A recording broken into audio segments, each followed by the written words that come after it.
Montana is known to have some of the best trout fishing, not only in North America, but all of the world. Just within a few hours of where I live, there's multiple trout rivers that have thousands of fish per square mile. But here's the thing. Most of the trout living here are invasive as hell. Arguably the most invasive fish in the world. The rainbow, along with the brook and brown trout, have outcompeted, displaced, and subsequently killed off the vast majority of native cutthroat trout. While thousands of anglers crowd these main stem rivers, Michael and I are going to head to the upper reaches of the watershed in search of the few remaining populations of cutthroat and try to give these native species some love. When you're fishing these small tributaries, I haven't found a better way of doing it other than fly fishing.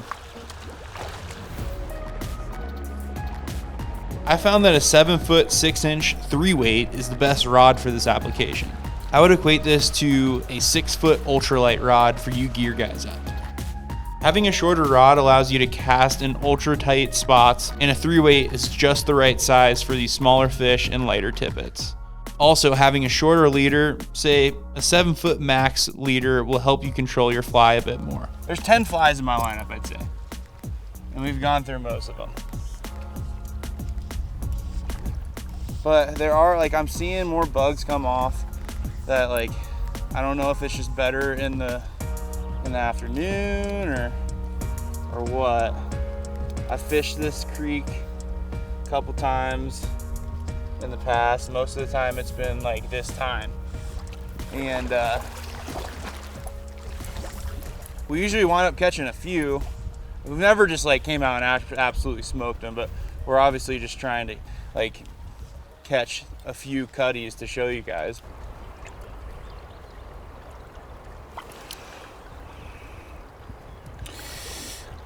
Like 48 degrees.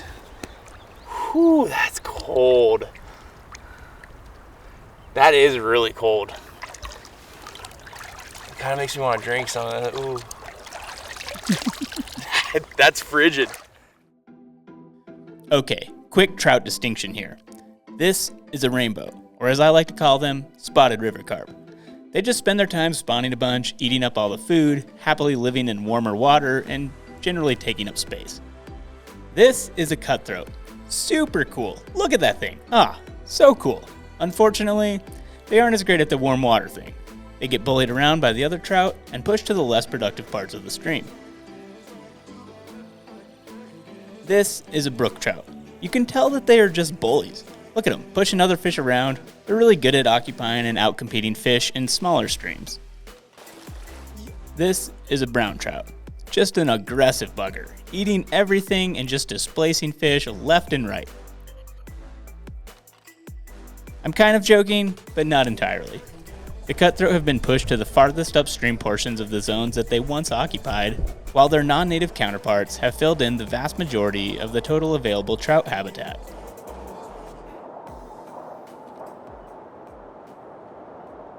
There are two subspecies of cutthroat in Montana, the Westslope and the Yellowstone Cutthroat trout. As its name implies, the Yellowstone Cutthroat is native to the Yellowstone watershed, while the Westslope is primarily native to the west side of the Continental Divide, along with the upper Missouri River watershed.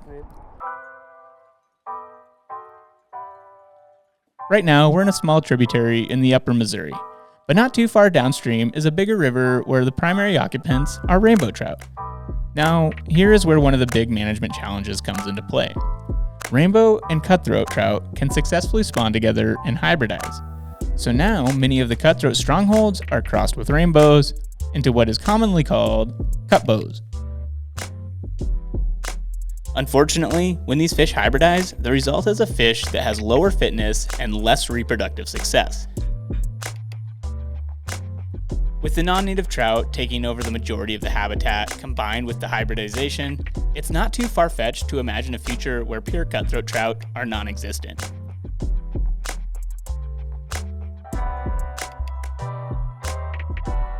It's one thing to just look at the physical characteristics of them and say, oh, looks like a cutbow. But by testing the genetics, fisheries managers are able to determine exactly how hybridized the fish are. The science is constantly getting better, but unfortunately, what has been revealed is that there are likely not many genetically pure cutthroat populations left.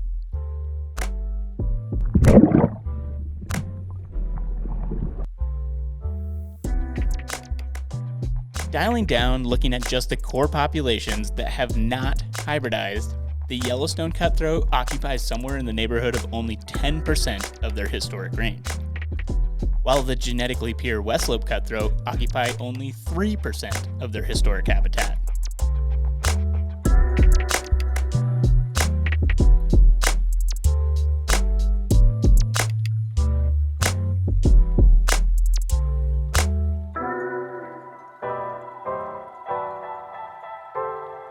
A quick history recap of how we got here. It's a very similar story to those of our past episodes, but it's just one of those classic examples of humans changing everything up. We dam the rivers, we put a bunch of crap in those rivers. We pollute them with poor mining practices, irresponsible logging, and tossing in a bunch of non-native species. While we've come a long ways in improving overall watershed management, we're still dealing with a pretty altered system. But some of these high elevation tributaries are in good shape, and it's possible to protect them. It's honestly a pretty cool time in history when we can potentially recognize an issue and address it before it's too late. For the time being, the main priority is to conserve the few populations where the cutthroat genetics are still pure. But there is still a ton of great habitat that can be restored for native cutthroat trout. Fisheries managers have developed a number of tools to attempt to save, conserve, or restore cutthroat trout.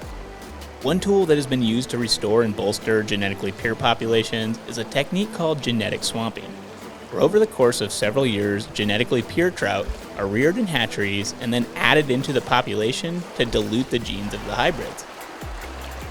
In some of the upper reaches of the watersheds that are already overrun by the non-native brook or rainbow trout, fisheries managers have taken a more extreme approach to restoration. It involves killing all of the fish in the stream utilizing a chemical called rotenone. The chemical prevents oxygen from passing through the gills of fish, which makes it safe for most critters, but very lethal to fish, amphibians, and some nymph stage flies. Once all of the non-native fish are removed from the target area, the native cutthroat can be stocked back in. This technique is only applied when the conditions in the watershed make sense, but it has been found to be extremely successful in reestablishing populations. Now, one of the biggest challenges an angler faces when fishing these small tributaries is all the things that you can potentially get snagged on. There is a lot. Simply put, you spend a lot of time getting hung up in trees and overhanging bushes. But it's also what makes these areas so beautiful. Lush green vegetation, pristine, crystal clear water, fresh off the mountain slopes. It's what a trout fisherman dreams of at night.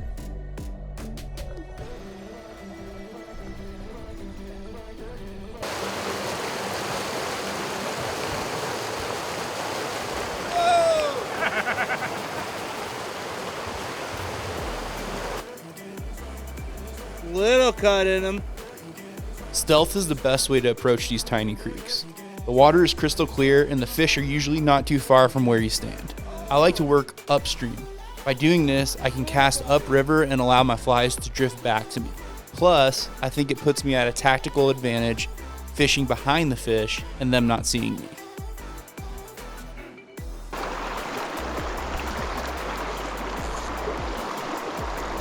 Oh yeah. While these fish may not be the biggest in the sea, in my mind, they're some of the most beautiful. At first glance, they kind of just look like a rainbow trout, but when you find one that's close to genetically pure, they have the most amazing fluorescent orange, almost a red jawline, and a unique spot configuration. Now on the other end, the Yellowstone cutthroat, generally speaking, are much bigger. So after getting primed up on these smaller Westslope cutthroat, my girlfriend Cassie and I decided to head out for a weekend trip to see if we could find a big old Yellowstone cutthroat.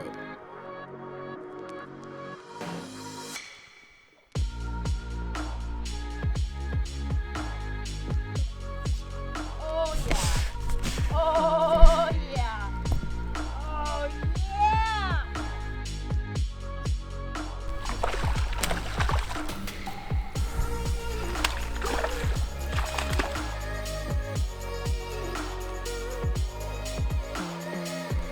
Sweet.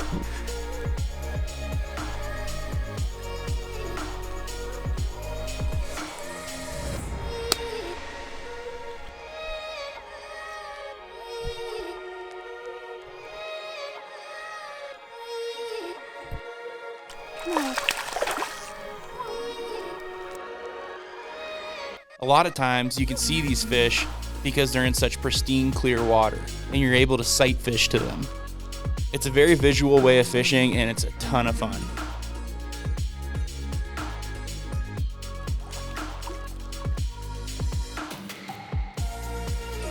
Now on these rivers, a hopper dropper is the way to go. Essentially, you're indicator or bobber fishing a bobber that a trout can eat. I'd say that 70% of the time they eat the dropper. But there's nothing like watching a big ass cutty coming up and smashing a hopper. That's so cool!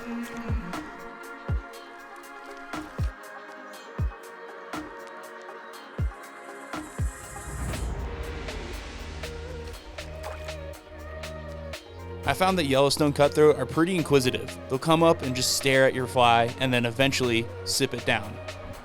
Oh, this one's about to. Oh my god. Oh my god.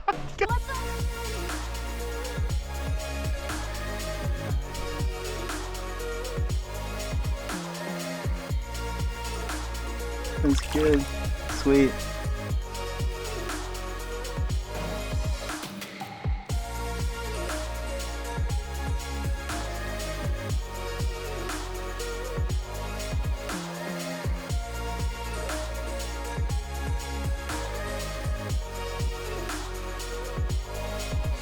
Oh my god. Eat.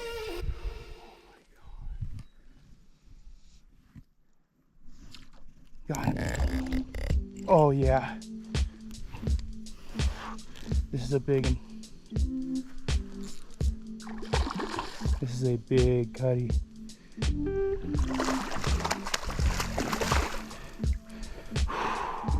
Like Marcus said earlier, these fish are definitely a species of concern here in Montana. But we do have intact habitat to keep and maintain these fish populations. I think that one of the things we can do as anglers is be diligent about how we handle these fish. Knowing that we plan on releasing any fish we catch, we are making sure to crimp our barbs on our flies to reduce any potential injury. While I love eating trout, we're letting all of these ones go.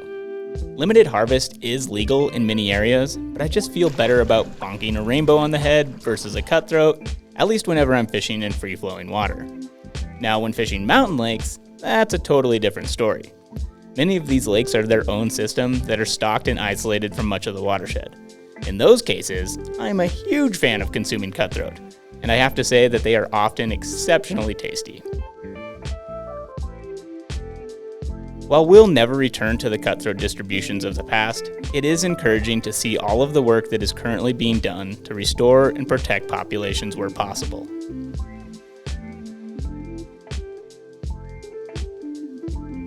The Westslope and the Yellowstone Cutthroat truly embody the wildness of the West, and I hope that the future generations will have the opportunity to throw a fly at these beautiful trout.